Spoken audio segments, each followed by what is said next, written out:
My daughter-in-law was in an accident and fell into a coma. During one of my visits to the hospital, my grandson came up to me and whispered, "Grandma, Mom isn't sick. She's faking it." Confused, I answered, "What? Don't say that." Then he handed me his phone, and my blood ran cold. I'm glad you're here. If you're watching this video, give it a like, subscribe to the channel, and tell me in the comments where you're listening to my revenge story from. I want to know how far it's reached. I wheeled my old motorcycle out from the front of the bakery, my hands still smelling of flour and yeast. This morning was busier than usual, with customers coming and going non-stop. Every day, I felt a little spark of joy seeing the warm loaves of bread arranged on the shelves, hearing the laughter and chatter of the people. But what I wanted most right then was to get to the school to pick up Mikey, my dear grandson. The boy was always so excited to tell me what happened in class, his eyes sparkling like he wanted to show me the whole world. Just thinking about his smile made all my exhaustion melt away. I had just put on my helmet, ready to start the engine, when the phone in my pocket buzzed hard. An unknown number. I frowned, hesitated for a second, but ended up putting it to my ear. The voice on the other end was rushed and cold, like a knife cutting through my thoughts. "Is this Mrs. Davis? Your daughter-in-law has just been in a serious car accident. We're rushing her to St. Gabriel's Medical Center." My ears started ringing like the whole world had suddenly gone silent. The motorcycle wobbled under my hands, almost falling over. I sat there frozen, clutching the handlebars, feeling like the blood had stopped flowing through my body. My heart was pounding so hard it drowned out every other sound.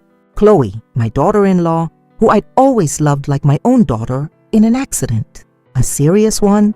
The words echoed in my head over and over, but I couldn't grasp their true weight. All I knew was that in that moment I had to go, to see her, to find out what was happening. I frantically dialed the number for John, my son, but all I heard were the unanswered rings. He must already be at the hospital, I told myself, trying to stay calm. But inside me, fear was burning like a wildfire, consuming any attempt to think clearly. I wanted to race to the hospital, but then I remembered Mikey. The boy was still at school waiting for me to pick him up.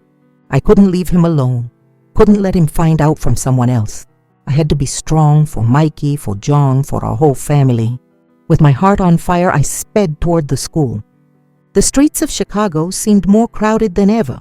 Every car, every honk was a wall slowing me down. Every second that passed felt like a stab wound. I kept wondering, how is Chloe? Is she in pain? Is she conscious? Images of a brutal crash flashed through my mind, and I had to force them away.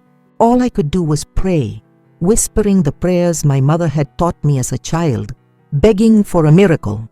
When I got to the school gate, I saw Mikey waiting, clutching his superhero backpack. His face lit up when he saw me, his eyes twinkling as if he was about to tell me something funny. But I couldn't wait, couldn't let him finish. With a hoarse, trembling voice, I told him, "Mikey, get on the bike now. Your mom was in an accident. We have to go to the hospital." I saw his smile vanish in an instant, like a light being switched off. He didn't ask any questions, just climbed on in silence, his small hands gripping my waist tightly. He didn't say a word the whole way there, but I could feel his fear in the pressure of his hug. I wanted to turn around, to hold him, to tell him everything was going to be okay, but I didn't even dare to believe it myself. St. Gabriel's Medical Center appeared before my eyes, cold and suffocating. The white building, the strong smell of disinfectant flooding my nose, it made me feel like I couldn't breathe. I led Mikey by the hand down the long hallways, my steps hurried but heavy. When we reached the emergency room, I saw John standing there looking dazed like a ghost. His hair was a mess. His once crisp white shirt was now wrinkled, the sleeves stained with dark blood. I knew it was Chloe's blood, from when he must have carried his wife to get her here. Seeing my son like that tore my soul apart.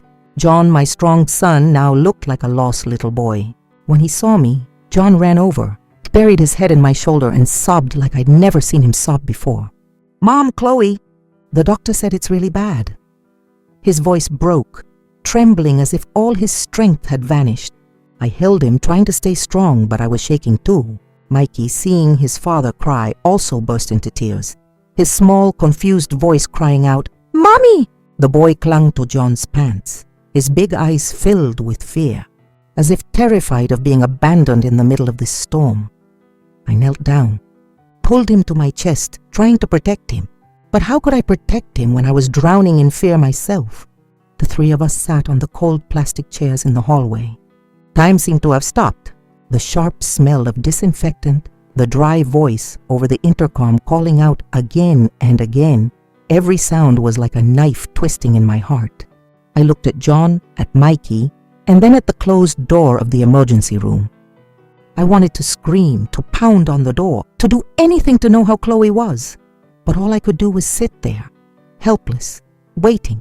Nearly 3 hours passed, feeling as long as a century. Finally, the emergency room door opened. An older man with a serious face walked out. He introduced himself as Dr. Evans, the hospital director. His voice was deep and measured, as if he was weighing every word. The patient suffered severe head trauma and has fallen into a deep coma.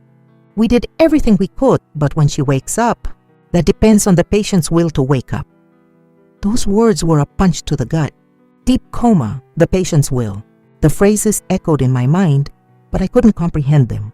Chloe, the woman who was always so vibrant, so full of life, was now lying motionless, suspended between life and death.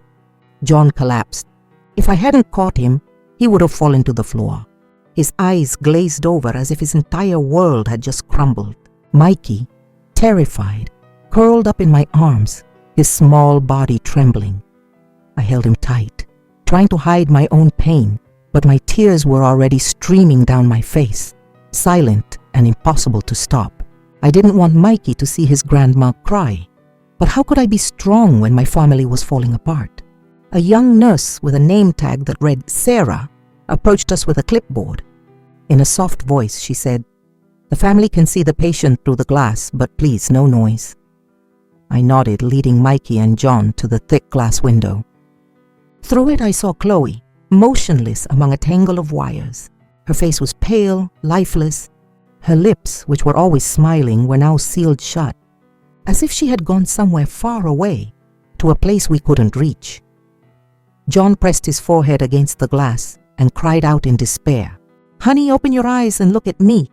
His heart-wrenching voice echoed through the hall, shattering the quiet. The nurses rushed to gently calm him down, but I knew nothing could ease my son's pain in that moment. I just stood there, holding Mikey, feeling the faint beat of his little heart. I wanted to say something, to comfort him, but my throat closed up, unable to form a single word. That night, I practically had to drag Mikey back home.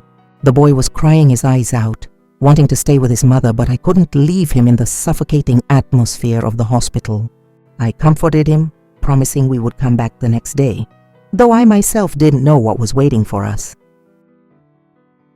John insisted on staying, curled up in a plastic chair in the hallway, his lost gaze fixed on the door to her room. I looked at my son and my heart broke, but I knew I couldn't stay. Mikey needed me, the bakery needed me, and this whole family was depending on me to hold it together. In the days that followed that fateful moment, my small house felt like it was covered in a dark, heavy fog. Every morning when I woke up, it felt like a rock was sitting on my chest, making every breath a struggle. I've lived 62 years. I've seen my share of goodbyes and deaths, but I had never felt as helpless as I did now. Chloe was still there in the hospital, as still as a statue, and John, the son I was always so proud of for his strength, was now just a shadow of himself, making St. Gabriel's Medical Center his second home. Every day, I'd see John sitting in front of Chloe's room, motionless like a stone figure. His eyes were bloodshot without their old sparkle. During the day, he'd just sit there, staring at the ICU door, as if by watching long enough, Chloe would open her eyes, walk out, and smile at him like before. But at night, when darkness fell, he'd turn to alcohol for comfort. More than once, I found him sitting alone on a hospital bench, a bottle in his hand, his gaze as lost as a wandering soul. One time I arrived earlier than usual and found him passed out in the hallway, an empty tequila bottle rolling on the floor beside him. A young nurse, maybe Sarah, cautiously approached me and said in a low voice, "Ma'am, he really shouldn't be drinking this much. It's not good for him." I could only nod, choking back a sigh, though inside I felt like I was suffocating. I did everything I could to pull John out of that abyss. Every morning I'd get up at 3, fire up the small kitchen and bake fresh bread, the kind he loved so much. I'd wrap it carefully and take it to the hospital, hoping the familiar smell would awaken something in him. But it was always the same. He'd barely take a couple of bites before putting it all down, his eyes fixed on her door. "Mom, I'm not hungry," he'd mumble in a hoarse voice, as if he had no emotion left. I'd look at him and feel myself breaking inside. I wanted to scream at him, to shake him, to tell him he had to live, to be strong for Mikey, for himself. But all I could do was quietly gather the dishes and take them back, my heart heavy. The weight of the whole family now rested on my aging shoulders. I wasn't young anymore. Every morning when I got up, I felt the ache in every joint, the fatigue in every muscle. But I couldn't stop. The little bakery was our only lifeline, and I had to keep it going. At 3 in the morning, when the whole city was asleep, I was already kneading dough and firing up the oven. The smell of hot bread used to bring me joy, but now it only reminded me of the peaceful days we had lost.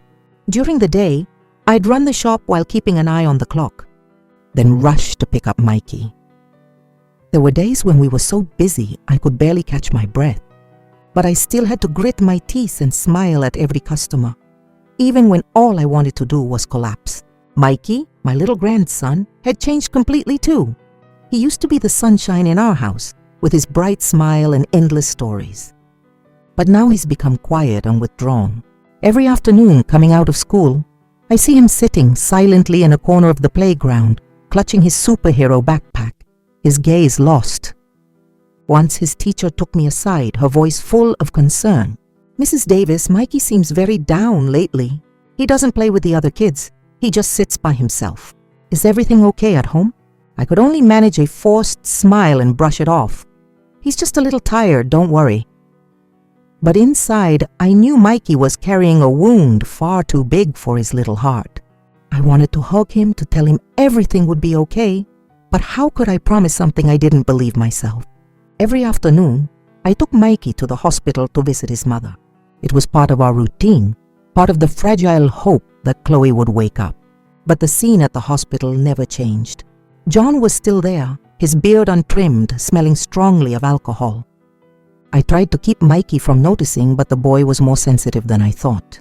He would silently take the drawings he made in class, press them against the cold glass, and whisper to his mother, "Mommy, today I drew our whole family at the beach. It's you, Daddy, Grandma, and me. Wake up soon so we can go for real." His little voice would tremble, as if he were trying to hold on to a dream that was slipping through his fingers. I stood beside him, hearing every word, my heart in pieces. Chloe was still there, motionless, showing no signs of response. John would usually scoop his son into his arms and say in a choked voice, "Your mom can hear you, son. She's going to get better soon."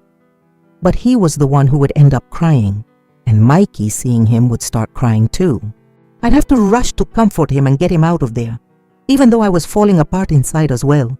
My family's private life, once a source of pride, had now become neighborhood gossip. One day, while standing in line at the grocery store, Mrs. Gable, an acquaintance of many years, pulled me aside and asked in a nosy tone, "I don't see John and his wife together anymore. What happened?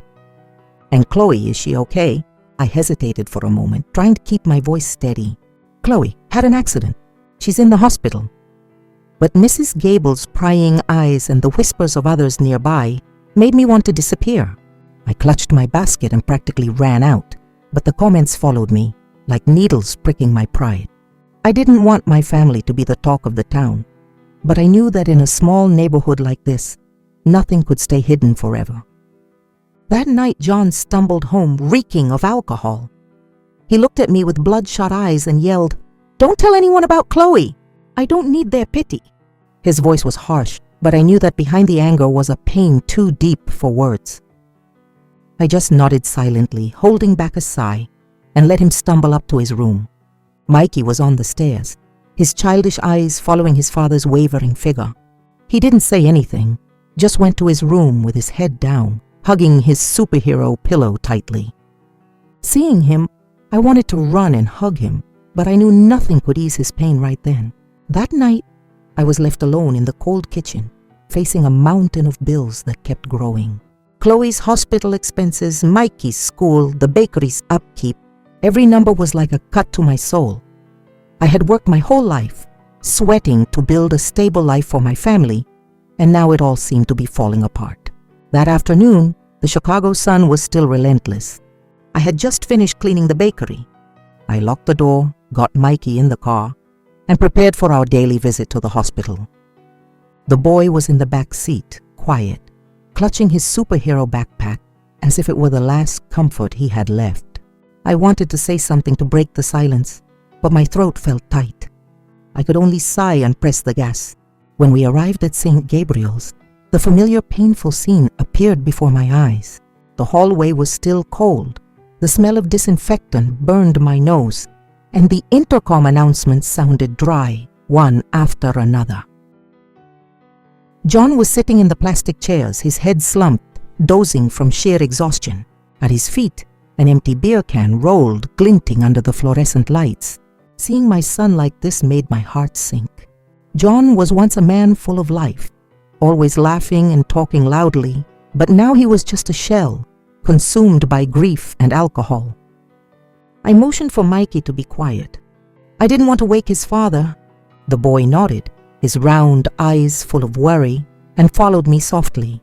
The two of us approached the thick glass of the room.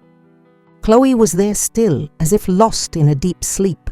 The steady beep of the machines was a cruel reminder that she was still alive, but hanging by a thread. Her face was pale, with no trace of life, her lips sealed as if holding a secret. I looked at her, my heart shattered. How many times had I stood in this very spot, hoping for a miracle, hoping she would open her eyes, smile, and say it was all just a bad dream. But it was always the same, silence, and each time my heart broke a little more. I was about to take Mikey's hand and lead him away to escape that suffocating atmosphere when he suddenly tugged on my clothes. He stood on his tiptoes, leaned close to my ear, and whispered so quietly, but with a force that pierced my soul, "Grandma, I don't think Mom is sick. I think she's faking it." It felt like a sharp slap across the face.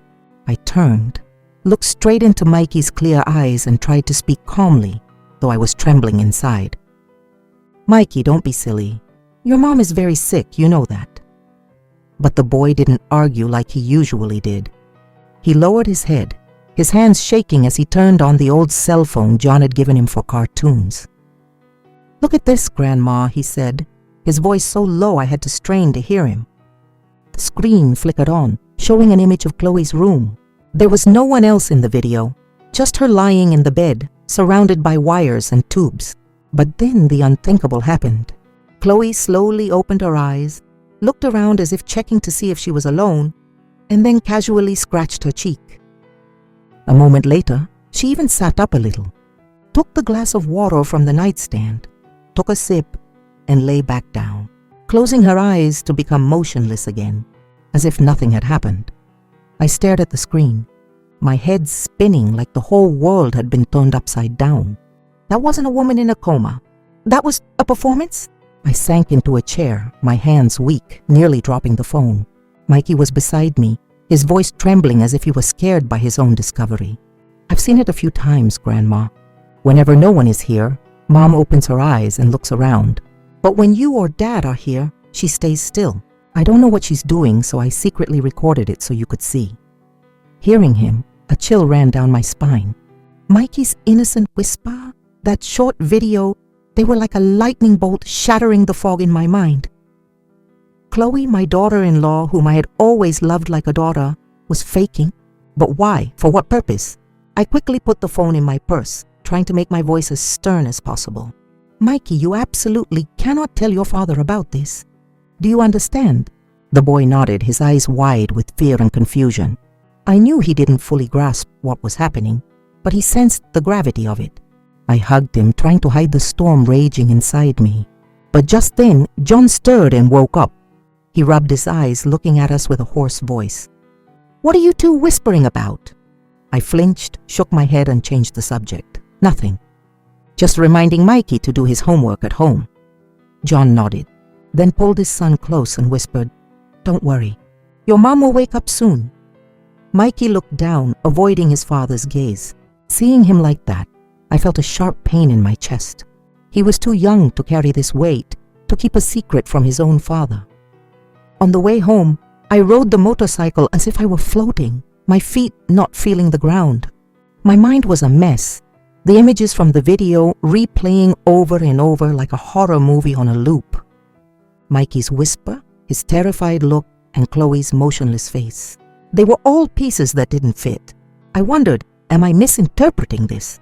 Was it just an involuntary moment, a bodily reaction? But deep down, I knew what I saw wasn't a coincidence.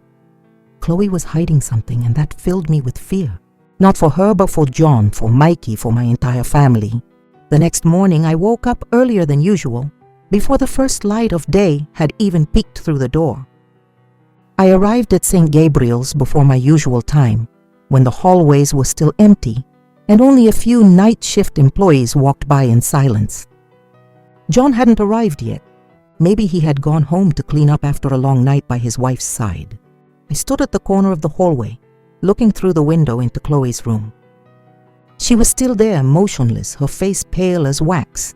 But now, whenever I looked at her, I no longer saw the fragility of someone fighting between life and death. Instead, I saw a veil of mystery, hiding something I couldn't yet figure out.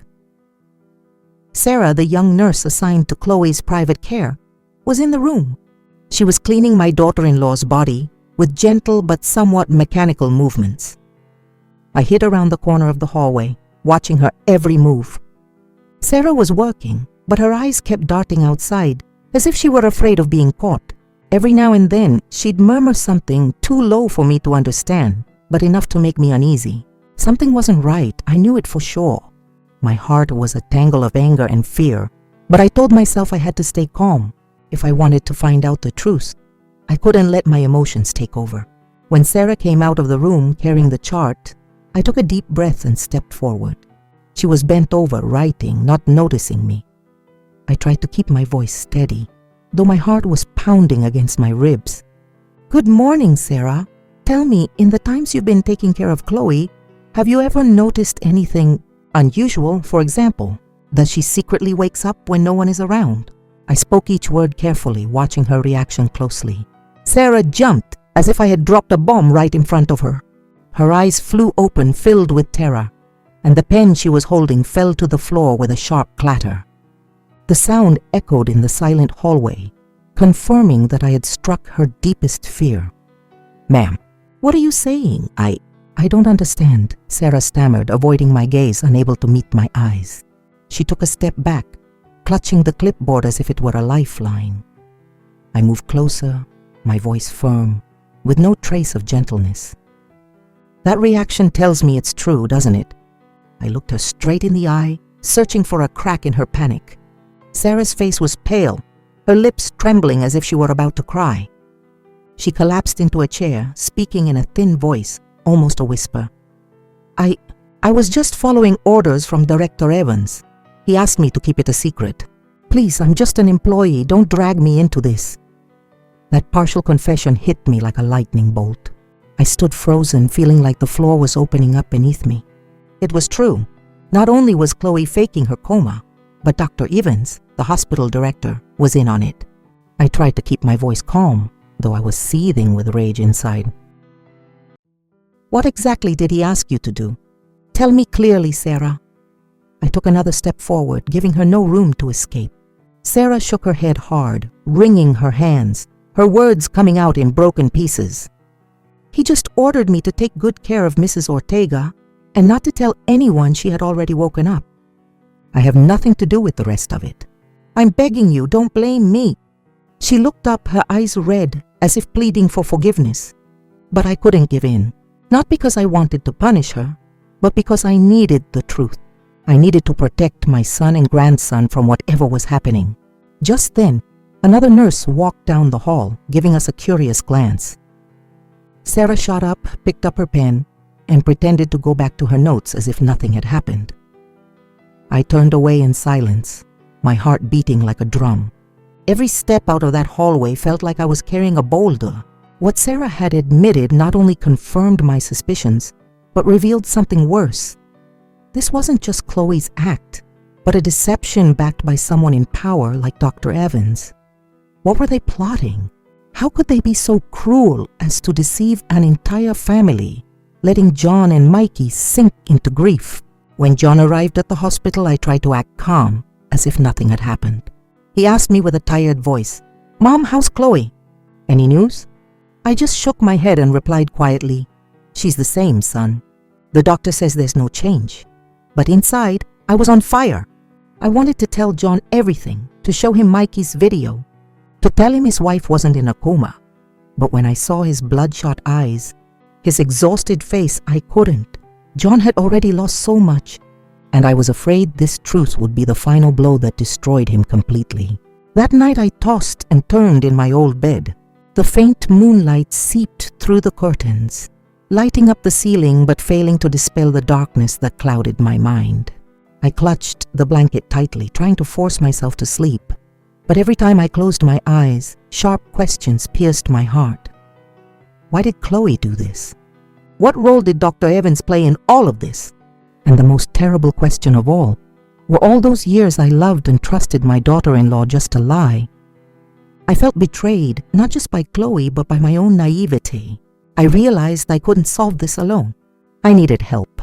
The next morning, I got up early and took Mikey to school as usual. The boy was still quiet, hugging his Spider-Man backpack, his gaze lost as if he were trapped in a world he didn't understand. I stroked his head and tried to smile. "Work hard in school today. I'll pick you up early."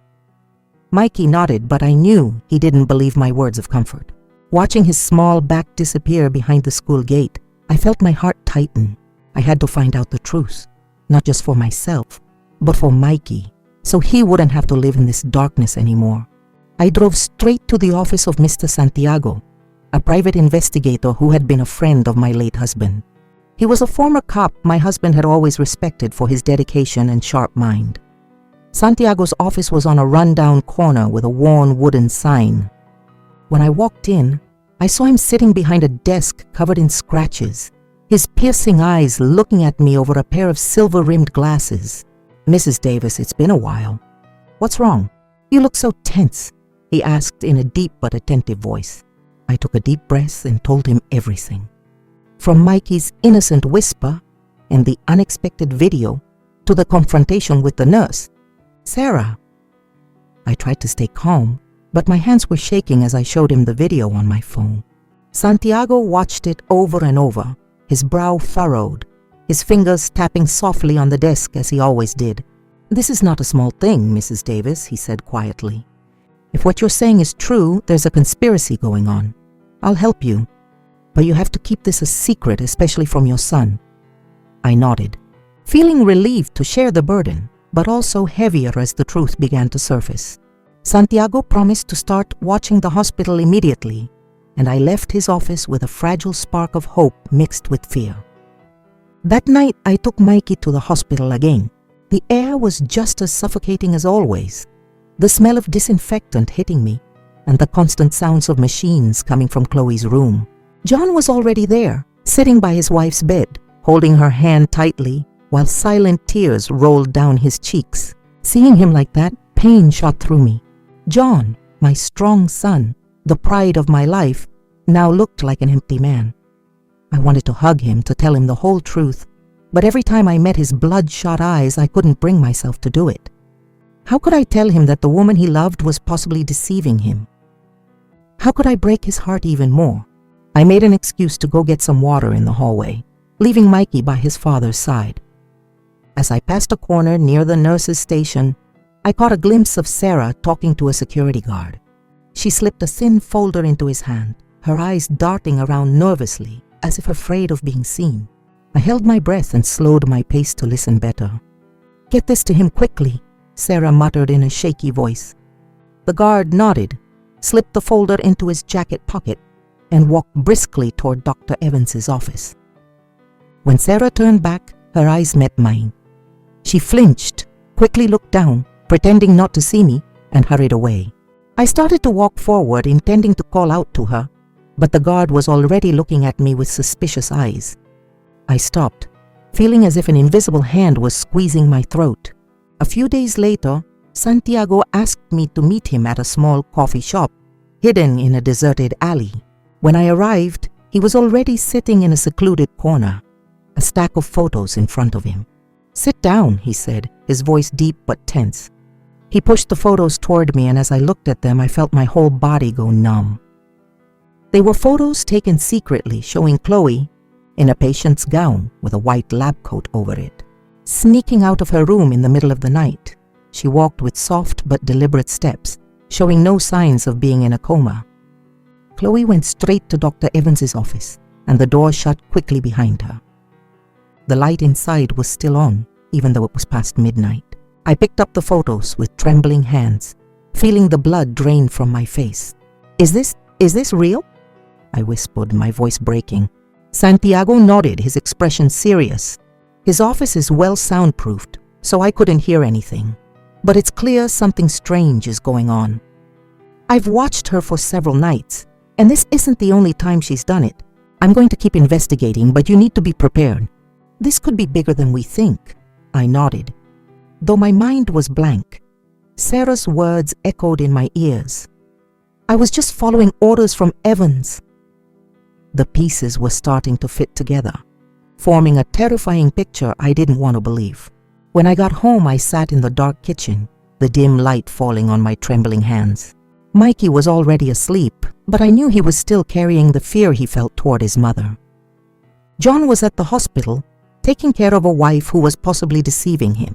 I took out my phone, watched Mikey's video again, and thought about Santiago's photos.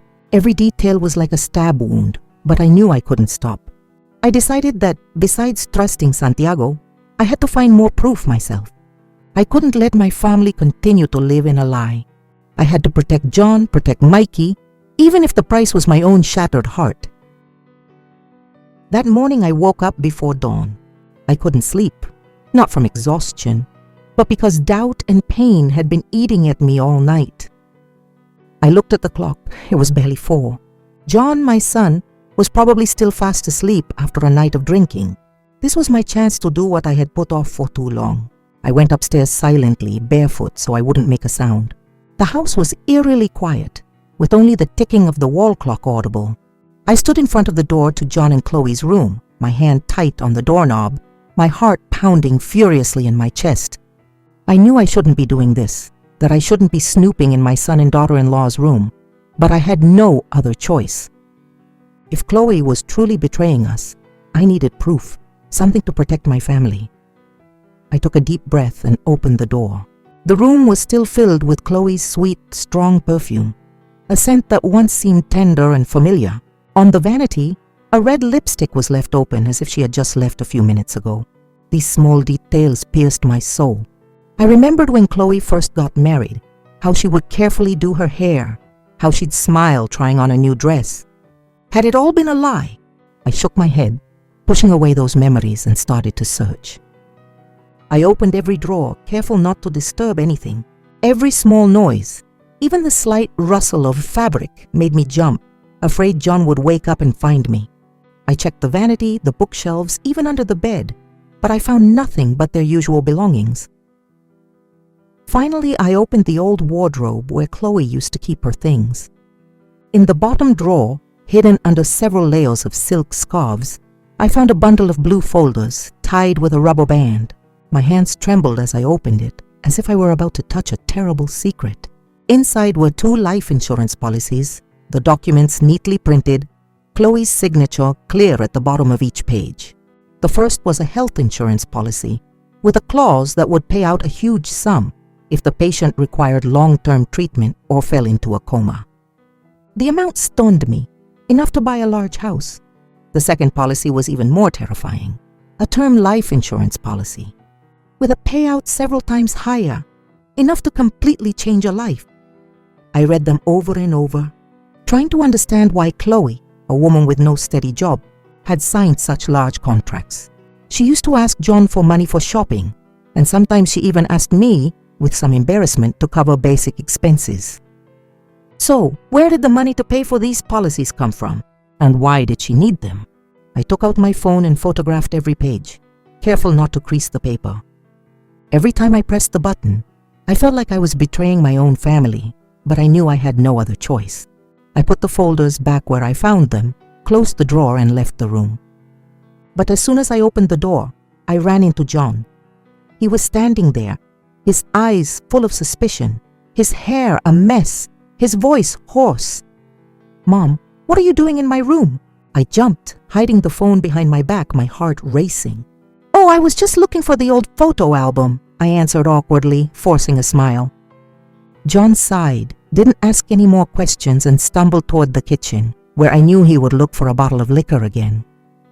Watching my son's back, I felt my heart ache. I wanted to tell him everything, to show him those documents, but I knew John wasn't ready to face the truth yet.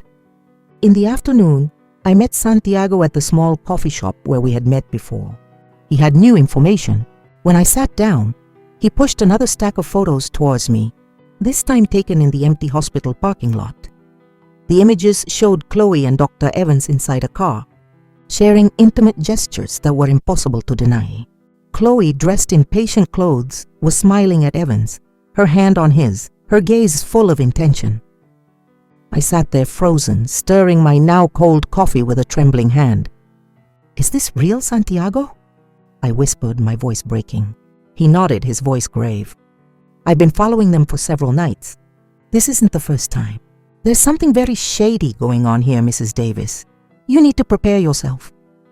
I looked at the photos, feeling like the whole world was crumbling beneath my feet. Chloe wasn't just faking a coma. She was also having a secret affair with Dr. Evans. This play didn't have just one actress, but two, and they were playing their parts perfectly to deceive my entire family. That afternoon, the Chicago heat was suffocating, and the air inside my little bakery felt so thick I could hardly breathe. I had just wiped down the counter, sweat beading on my forehead, trying to focus on tidying up to forget the doubts eating away at me. In those days, every minute felt like a battle, keeping the bakery running, taking care of Mikey, and facing the terrifying truth about Chloe. I had just arranged the remaining loaves in a basket, ready to close up and rest, when loud, booming knocks echoed from the alley door. The noise was so loud it startled me, and I almost dropped the tray in my hands. I ran to open it, a bad feeling in my gut. When the door swung open, I froze. 3 men blocked the entrance with hard faces and tattoos of snakes and dragons running down their arms. The one who seemed to be the leader, tall with a shaved head, held out a crumpled piece of paper and spoke in a rough voice. "Where's Chloe? It's time to pay up." I looked at the paper, my heart racing, feeling the blood drain from my body. I tried to stay calm, though my hands were already shaking. "You're mistaken. My daughter-in-law is in a coma at the hospital. She can't see anyone." The man let out a dry, cruel laugh that sent a shiver down my spine. "A coma? You think we're stupid? Chloe borrowed a huge sum from us to invest in a business. If she's playing dumb, this family is going to have a rough time." His words cut through me like a knife. I glanced around and saw a few neighbors peeking from their doorways, their faces a mix of curiosity and fear. I knew if this escalated, the whole neighborhood would be talking, and my family would be the target of gossip. I swallowed hard and replied in a controlled voice, "Please, calm down. I don't know anything about these debts. Let me find out." But the leader wasn't about to back down. He smirked and pointed at my small house. "Find out? You've got 1 week. If you don't have the money, sell the house and pay up." I felt the floor open up beneath me. I wanted to protest, to scream that I had nothing to do with it, that Chloe was still in the hospital. But the cold stares of the 3 men made it clear they weren't playing. I rushed inside, opened the hidden safe in the kitchen, and took out all the savings I had put away for years for Mikey and the bakery. I pressed it into the leader's hand, my voice trembling. "Take this for now. I'm begging you, give me more time." They looked at me with contempt, as if deciding whether to ruin everything right then and there. Finally, the leader pocketed the money and issued one last threat. "1 week. Don't make us come back." Then the three of them left, their heavy footsteps fading down the alley. I collapsed onto the step, soaked in sweat, not from the heat, but from the fear and helplessness that were choking me. Chloe in debt, investing in businesses. The words echoed in my head, but they made no sense. Her who I always thought was so simple, how could she be involved in something like this? Just then, my phone buzzed in my pocket. It was a message from Santiago. I opened it with still shaking hands and felt my heart stop when I saw what he'd sent. They were photos of Chloe and Dr. Evans inside a car parked at the hospital. They were embracing shamelessly, and Chloe's eyes were looking at him with a tenderness that seemed to erase the entire world. Alongside the photos was a short audio clip with a note from Santiago. I recorded their conversation inside the car with a special device. "You should listen to this." I played the recording, my hand shaking so much I almost dropped the phone. Chloe's voice came through, muffled but clear enough for me to hear every word. "Let me sleep for a few more weeks, and then we'll move on to the final step. That insurance money will solve all the debts and give us a new life." Evan's voice replied, deep and calculating. "Relax, Chloe. Everything is going according to plan. As long as no one suspects anything, we'll succeed." I turned off the recording, feeling all the strength drain from my body. Everything exploded in my head. Chloe wasn't just faking a coma. She wasn't just having an affair with Dr. Evans, but she had staged a whole charade to escape her debts and collect the insurance money. She planned to leave everything behind, John, Mikey, and me, to start a new life with her accomplice. That afternoon, I sat in front of a cup of cold coffee, clenching my hands as if I could still hold on to a little bit of courage. I knew that if I wanted to protect my family, I couldn't stay silent any longer. John, my son, had to know the truth, even if it destroyed him. I took a deep breath, stood up, and walked into the living room where John was sitting, his gaze lost in the emptiness. I put all the evidence on the table, the photos of Chloe and Evans in the car, the copy of the insurance policy, and the phone with the recording. John looked up, his eyes clouded, not understanding what I was doing. "Mom, what is this?" he asked in a hoarse voice, still smelling of last night's alcohol. I sat across from him, trying to stay firm though my heart was pounding. "John, I need you to look at this. I know you don't want to believe it, but you have to face the truth." I pointed to the pile of photos, my voice breaking. "Chloe is not in a coma. She's deceiving us." John shook his head over and over, his trembling hands brushing against the photos, until he suddenly swept them onto the floor and shouted, "This can't be! Where did you get this? This is a setup. Chloe would never betray me." His red eyes seemed to be desperately clinging to a faith that was crumbling. I took his shaking hand, speaking as gently as I could. "John, you have to wake up. Look at reality. Chloe didn't just deceive you. She manipulated Mikey's innocence too. I know it hurts, but you can't keep living in a lie." I played the recording. Chloe's voice came through again, clear and cold. "Let me sleep for a few more weeks, and then we'll move on to the final step. That insurance money will solve all the debts and give us a new life." John froze as if he had been slapped. He listened to the entire audio clip and then suddenly broke down, tears of pain and devastation streaming down his face. "Why, Mom? Why would she do this to me? Why to Mikey?" he whispered, his voice broken. I hugged him, feeling his body tremble in my arms, not knowing how to comfort him. All I could say was, "I'm sorry. John, I'm suffering too, but we have to be strong. For Mikey." John stood up unsteady, went to the liquor cabinet, poured a glass of tequila and drank it in one gulp. Then he went into his room and slammed the door. The sound echoed like a hammer blow to my chest. I knew my son needed time, but I also knew I couldn't wait any longer. The truth was out, and if Chloe and Evans were about to take the final step in their plan, I had to act before it was too late. I arranged to meet Santiago the next morning in a secluded corner of our usual coffee shop. He was already there, a cup of black coffee in front of him, his face tense. "Did you tell John?" he asked as soon as I sat down. I nodded, my voice heavy. He doesn't want to believe it, but a mother can't let her son stay deceived. "What do we do now, Santiago?" He tapped his fingers softly on the table, his gaze sharp. "We have enough evidence to go to the police. The recording, the photos, the insurance policy. But if you want John to see the truth with his own eyes, we need a final stroke at the hospital. We need to make Chloe and Evans expose themselves." I nodded, feeling both determined and afraid. I knew John needed to see it for himself. Otherwise, he would always live in the illusion of the wife he once loved. The next day, I sought out Rosario, an old schoolmate who was now the local police captain. We had been friends in our youth, and I knew she was someone I could trust. In her small office, I told her everything, from Mikey's video to Santiago's evidence. Rosario listened, her expression growing more serious by the minute. When I showed her the recording, she shook her head, her voice grave. "This is an organized scam, Mrs. Davis. If what you're saying is true, Chloe and Evans haven't just violated ethics. They've broken the law." She paused and looked at me intently. "I'll help you, but we need a valid reason to go in without raising suspicion. Do you have a plan yet?" I didn't get a chance to answer before my phone buzzed in my purse. It was Dr. Evans's number. I answered, my heart racing.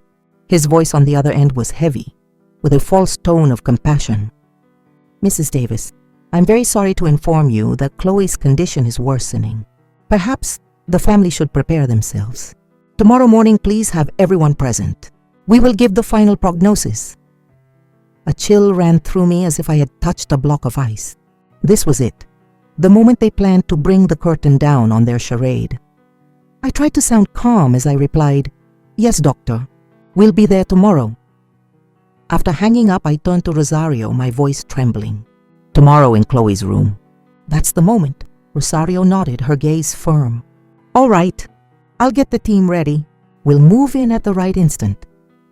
I felt a spark of hope, but at the same time, the fear grew. What would happen when John faced the truth? Could he handle the blow? And Mikey, my dear grandson, how would he react knowing his mother had deceived the entire family? That evening, I took Mikey to Mrs. Lucy's house, the trusted neighbor who lived across the street. I didn't want the boy to witness the terrible scene that was about to unfold. When I told him he would be sleeping at Mrs. Lucy's, Mikey looked at me with worried eyes. "Grandma, is Mom okay? Will you take me to see her tomorrow?" I hugged him, holding back tears. "She's fine, honey. I'll pick you up early tomorrow." But as the boy turned away, I felt my heart break. How could I protect him from such a cruel truce? When I got back home, I found John sitting in the dark, a liquor bottle rolling at his feet. He didn't say anything, just sat there with red, empty eyes. I went over, put my hand on his shoulder, and said just one thing. "You have to go to the hospital tomorrow. You need to know the final truth." John looked up, his face etched with pain, but he nodded silently. I knew he also sensed that everything was about to change forever. The next morning, the atmosphere in the house was as heavy as lead. I woke up early, not out of habit to bake bread, but from the sense of unease tightening my chest. Today was the day everything would come to light, and even though I had prepared myself, my heart was still trembling. John was sitting at the table, not saying a word, his face gaunt and exhausted after so many days lost between alcohol and grief. I looked at my son, wanting to say something to comfort him, but my throat closed up. "Let's go, John," was all I could manage, my voice hoarse. He nodded, stood up, and together we got in the car, driving in silence towards St. Gabriel's Medical Center. The entire way, John stared out the window, his gaze lost, as if his soul had left his body long ago. When we arrived at the hospital, the familiar hallway appeared with its strong smell of disinfectant and the constant noise of machines. Sarah was there with a few other nurses, her face nervous and restless, as if she knew something was about to happen. I glanced at her but said nothing, just squeezed John's hand to give him strength. Dr. Evans came out of his office with a file in his hand, greeted us with feigned formality, and said in a grave, solemn voice, "Mrs. Davis, Mr. Davis, please come in." I nodded. The rage was boiling inside me. I knew that just outside, Rosario and her team of police officers were already in position. We entered Chloe's room where some family members had already gathered. The air was thick, as if everyone could feel the tension. Chloe lay motionless in the bed, her face pale, but I no longer saw her as a victim. I only saw a woman who had staged a cruel play, deceiving my entire family. Evans, standing by the bed, began his speech in a sorrowful tone. After many days of effort, we regret to inform you that the patient's condition is progressively worsening. We fear she may not survive. The family should be prepared. John hung his head, his shoulders trembling. Some relatives began to sob and the whimpers spread, creating a scene of mourning as fake as it was calculated. I stood there, my fists clenched, holding back the fury that burned in my chest. I looked at Evans, at his perfect performance, and I knew it was only a matter of seconds before his theater came to an end. But what they didn't imagine was that today, Rosario and I would be the ones to bring down the curtain. Just as Evans raised his pen to sign the certificate of fatal prognosis, the door burst open. 3 uniformed police officers entered, led by Rosario, whose gaze was cold and decisive. The room fell into absolute silence. Rosario declared firmly, "Dr. Evans, Miss Chloe Ortega, you are under arrest for fraud and insurance conspiracy." Her voice rang out, loud and relentless, like a hammer blow shattering the entire charade. And then something incredible happened. Chloe, the one who was supposedly in a deep coma, suddenly opened her eyes, sat up in bed and screamed, "What are you talking about? You have no proof. This is slander." Her shrill, desperate voice had nothing in common with someone who had been motionless for weeks. John was paralyzed, his mouth hanging open, staring at his dying wife, screaming like a wild animal. Chloe turned to him and a flash of panic appeared in her eyes, as if she realized she had just given herself away. She quickly turned her face away, unable to meet her husband's gaze. Rosario gave a signal and an officer stepped forward, presenting all the evidence, the photos of Chloe and Evans in the car, the recording of their conversation, the images of the insurance policy, and the statement from the nurse, Sarah. I took out my phone and showed the video Mikey had recorded, where Chloe could be seen secretly opening her eyes, drinking water and getting up when no one was watching. Murmurs and comments began to fill the room. A relative whispered, "My God, how is this possible?" Another exclaimed, "She deceived our whole family." The atmosphere in the room turned chaotic, as if the truth had just shattered all illusions. John was trembling, his eyes fixed on Chloe. Then, as if waking from a dream, he shouted, his voice breaking, "Chloe, why would you do this to me? Why to Mikey?" Chloe lunged at him, trying to hug him, crying and pleading. "John, you have to understand." I had no other choice. I was in so much debt. I just wanted us to have a better life. But John shoved her hands away, his eyes now reflecting only rage and disgust. "Better? You abandoned our son? You abandoned this family just for money?" His voice trembled as if every word were a dagger plunging into his own chest. Evan stood there, his head down, unable to make any more excuses as the recording from the car played. His voice echoed, cold and calculating. "Relax, Chloe. As long as no one suspects anything, we'll succeed." The entire room fell silent, with only the distant sound of the hospital intercom. Rosario gave a signal, and the officers snapped the cold silver handcuffs onto both their wrists. Chloe was still struggling, screaming desperately. "I did it all because of the debts. I had no way out." But no one believed her anymore. Not even the relatives who were crying for her earlier now just looked at her with strange eyes. John collapsed into a chair, his hands on his head, as if he couldn't bear the weight of the truth. I went to him, placed my hand on my son's shoulder and said softly, "This is the truth, son. I know it hurts, but we have to move on." John didn't answer, just sat there, silent tears falling. I felt his pain as if it were my own. I had lost a daughter-in-law I had come to love, but John had lost a part of his life. The hospital room, once quiet, was now chaos. Chloe's screams grew fainter and more distant as they led her away in handcuffs. Evans walked behind her, his head low, with no trace of the authority of a hospital director. When the door closed, bringing back the silence, I looked around the room, at the stunned faces of the family members and felt a great emptiness in my heart. The truth had come out, but it didn't bring joy, only pain and emptiness. A few months have passed since that day the truth exploded in the hospital room, but every moment is still etched in my memory. The image of Chloe sitting up and screaming frantically, the look of pain in John's eyes, and the sound of handcuffs closing on their wrists. It all felt like a nightmare I couldn't forget. But now, standing in the courthouse, I feel a slight sense of relief, as if a weight is finally being lifted from my heart. Today is the day of the public trial for Chloe and Dr. Evans, and I know it will be the final act of the cruel play that destroyed my family. John and I sat in the front row of the packed courtroom. The air was stuffy, filled with the whispers of strangers, the press, and a few neighbors. John was beside me, much thinner than before, but the desperation from the bottles was gone. There was a calmness in his eyes, as if he had learned to live with the pain. I took his hand, squeezing it tightly to give him support. He looked at me, smiled faintly, and I understood that even though it still hurt, he was trying to move forward.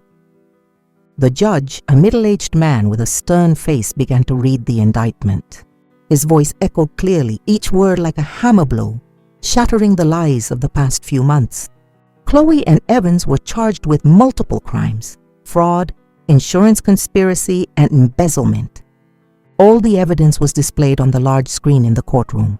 Mikey's video, Santiago's photos, the recording from the car, and the insurance policies I found in the drawer. Each piece of evidence was a part of the puzzle that exposed the elaborate plan Chloe and Evans had concocted to deceive my entire family. Evans sat in the defendant's box, his head bowed, not daring to look up. He admitted his guilt in a low, almost whispered voice, acknowledging that he had helped Chloe out of greed and because of their sordid relationship. Chloe, on the other hand, was still trying to fight it. She was crying, her hair a mess, her red-rimmed eyes looking at John. "John, I'm sorry! I didn't want it to be this way. I just wanted to pay off the debts. I wanted a better life for us." But those late tears didn't move anyone. John looked at her coldly without a hint of compassion. "Better? You betrayed this family, you betrayed Mikey, just for money," he said, his voice trembling with rage and pain. The final sentence was delivered. Evans received 6 years in prison, Chloe 5, and they were ordered to pay full restitution. When the judge's gavel came down, the sharp sound marked the end of everything. Chloe collapsed, sobbing uncontrollably, but no one in the courtroom would look at her. Evans was escorted out, his head down, the figure of a man who once held power, now just a shadow. John was beside me, his hands clenched, silent tears falling. I knew they weren't tears of grief, but of release. My son was finally free from the illusion of a wife he once loved. When we left the courthouse, the bright Chicago sun no longer felt so harsh. The press surrounded us, microphones in our faces, questions being fired non-stop. I said only one thing, my voice calm but firm. Justice has been served. Never play with a family's heart because the price will be too high. John stood beside me, not saying a word, but squeezing my hand tightly as if to tell me he was ready to move on. Our lives slowly returned to normal, though the scars remained. My little bakery filled up with customers again, the smell of flour and yeast once more bringing that feeling of home. Every morning, I'd wake up early, knead the dough, bake the first batches of bread, and feel my heart grow lighter. Mikey started chattering again, helping me arrange the bread, running around the shop with his pure smile. He still mentioned his mother, but no longer with that lost sadness from before. His laughter like sunlight was filling the painful gaps in our small home. John changed too. He got a new job at a mechanic shop where he could focus on concrete things instead of getting lost in a bottle. I watched him learn to be a true father, spending time playing with Mikey, taking him to school, and telling him stories every night.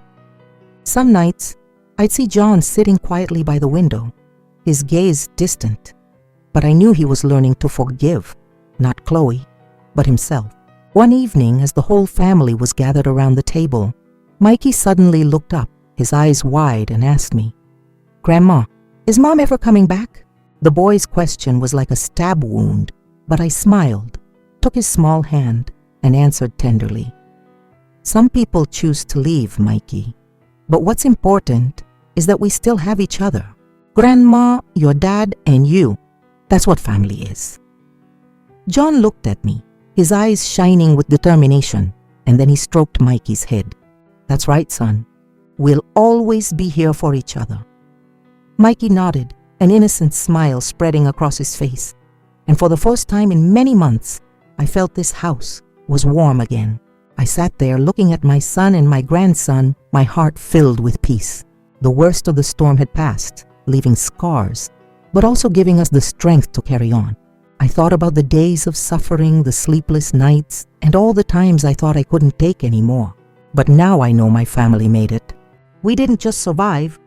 We became stronger, more united. I got up, poured another glass of orange juice for Mikey, and smiled as I listened to him talk about a new picture he drew in class. A drawing of his grandma, his dad and him together under a bright sun. Seeing Mikey's smile and John's steady gaze, I knew that no matter how painful the past had been, we would keep moving forward, together. My little house, once shattered by the storm, was now rebuilt, not with bricks, but with love and trust.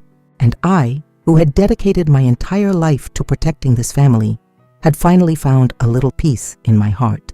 The story you've just heard has had names and places changed to protect the identities of the people involved. We don't tell it to judge, but in the hope that someone might listen and stop to reflect. How many mothers are suffering in silence within their own homes? I truly wonder, if you were in my place, what would you do? Would you choose to stay silent to keep the peace? Or would you dare to face it all to get your voice back? I want to know your opinion, because every story can become a candle that lights the way for others. God always blesses, and I'm sure that courage will lead us to better days. For now, on the end screen, I'll leave 2 of the channel's most loved stories. I'm sure they will surprise you. Thank you for staying with me until this moment.